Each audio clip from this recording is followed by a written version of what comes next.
But let me be clear. This is not Ukraine's fault. Russia bears ultimate responsibility as it continues its illegal war against Ukraine. NATO's Secretary General addressing the missile that hit Polish territory yesterday, pinning the blame directly on Russia. 2 people were killed in this blast only a few miles from the Ukraine border, where NATO is now weighing whether to hold an emergency meeting. Let's bring in retired Lieutenant General Keith Kellogg, a Fox News contributor and former national security advisor to Vice President Pence. General, good to have you with us as always.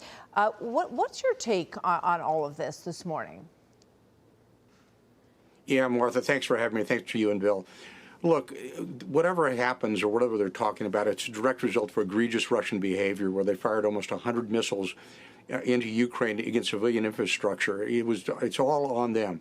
And this is a direct result of what's happened, I believe, to the south in Kherson, where the Russians abandoned Kherson. It's an operational failure, both politically and militarily. It opens the door for Ukraine to continue the advance towards Crimea if they want to do it. Up to now, they've lost about 50%. The Russians lost about 50% of their territory they have gained since the invasion. Here's what they should do with NATO.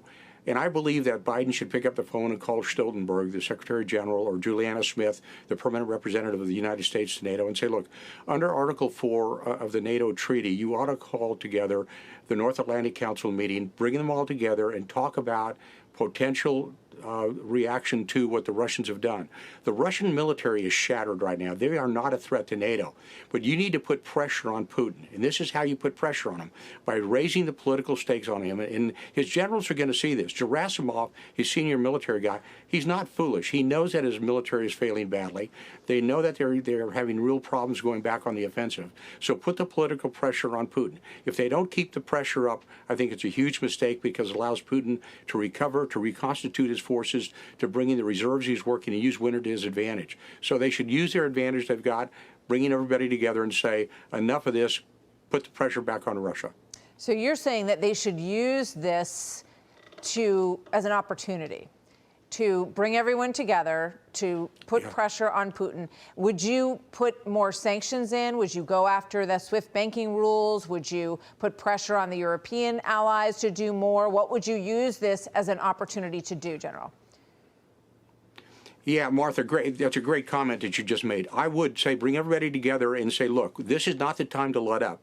This is the time when you need to advance your pressure. And this is the time where all of the NATO alliance needs to stand up and give them more equipment, more training, whatever, all the support they need to give to keep the pressure on Putin and know that they're not going to back off on him. So use this to their advantage. If they don't do that, it's a huge mistake because Putin will see that as weakness. One thing he responds to is strength, and you've got to apply strength to Putin. What vibe are you getting from the White House right now? Because it was very quick yesterday. President Biden said, you know, we don't think that this came from Russia. It's unlikely it came from Russia. Do you think he's going to take advantage of this moment, or do you think they're just going to kind of back off and say, let's just say this was an accident and move on? Yeah, I think the latter, not the former. I think they're going to say, well, it was an accident, no harm, no foul. That's a huge mistake. Use something like this as leverage. But if using the track record of this administration, they don't want to antagonize the Russians for whatever reason to a large degree. And they shouldn't, because the only thing Putin understands, like I said a second ago, was strength. And they need to apply all the strength they can with all of NATO, keep pushing the envelope as hard as they can. General Kellogg, thank you. Always good to see you, sir. Hey, it's Will Kane. Click here to subscribe to the Fox News channel on YouTube. It's the best way to get our latest interviews and highlights. And click to subscribe to the Will Kane podcast for full episodes right now.